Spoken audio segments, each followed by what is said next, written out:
Ramai orang fikir bahagia datang daripada pasangan sempurna.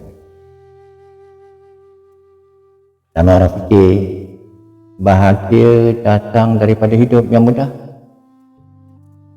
Ramai orang fikir bahagia datang apabila semua masalah sudah selesai. Tapi sebenarnya bahagia tidak bermula dari luar. Bahagia bermula dari kesedaran dalam hati yang menghargai dan mensyukuri hidup. Kita sering berkata, kalau pasangan aku berubah, aku akan bahagia. Kalau hidup aku lebih mudah, aku akan bahagia. Kalau masalah aku selesai, aku akan bahagia. Dan kita tidak sedar satu perkara. Bahagia bukan tentang apa yang kita miliki. Bahagia adalah tentang bagaimana kita melihat apa yang kita miliki. Apabila hati kita berubah, dunia yang sama boleh terasa sangat berbeza. Cuba renungkan sesuatu yang sangat sederhana. Seorang suami pulang ke rumah selepas bekerja sepanjang hari, dan sang suami melihat istrinya hanya sebagai manusia biasa. Suami itu mungkin hanya nampak kekurangan istri. Tetapi jika sang suami melihat istrinya sebagai bukti ayat amanah Allah, suami itu akan melihat kesabaran istrinya. Suami itu akan melihat pengorbanan istrinya. Dan sang suami akan merasa cinta, kasih, sayang yang akan menyemangatkan lagi dirinya untuk lebih menjaga keharmonian rumah tangganya setiap.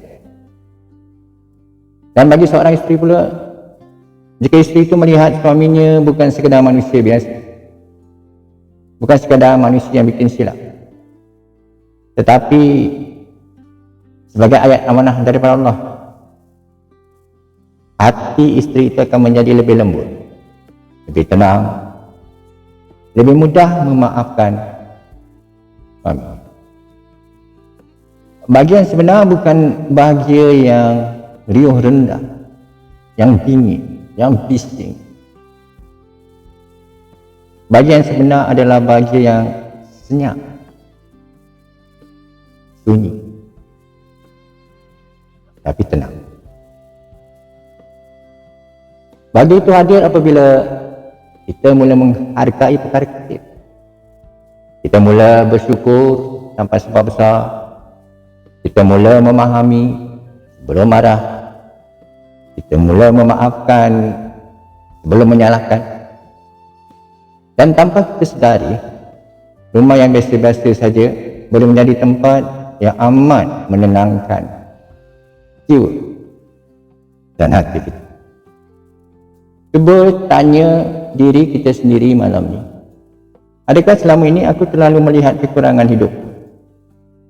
Adakah selama ini aku terlalu mudah rasa dikecewakan, diperkecilkan? Adakah selama ini aku lupa untuk bersyukur? Bukan kerana kita leka, bukan kerana kita baik, tetapi kerana kita lupa untuk melihat hidup dengan hati yang sesedar-sedar. Dan apabila kesedaran sebenar itu kembali, itu tidak lagi hidup dengan itu. Kita hidup dengan berkesedaran syukur. Sekarang, cuba usahakan pejamkan mata sebentar dan katakan dalam hati kita, Ya Allah, jika selama ini aku terlalu melihat kekurangan rezekimu, ampunilah. Jika selama ini aku terlalu mudah marah, lembutkanlah hati. Jika selama ini aku lupa bahawa orang yang aku cintai adalah amanah daripadamu, ingatkan aku. Dan mungkin malam ni Allah hanya mahu kita sedar satu hal. Bahagia bukan datang dari dunia nyata. Bahagia datang dari hati yang menghargai, menyadari dan mensyukuri. Untuk itu, kalau perkongsian ini menyentuh hati awak, tulis amin di ruang komen. Dan kongsikan video ini kepada seseorang yang awak sayang. Mungkin ini adalah kata-kata yang amat mereka perlukan malam ini. Salam aman, kedamai buat kamu yang masih berada di sini.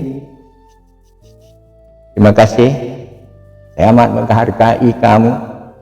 Moga kekal tenang dan aman selalu. Assalamualaikum. Cing cing cing.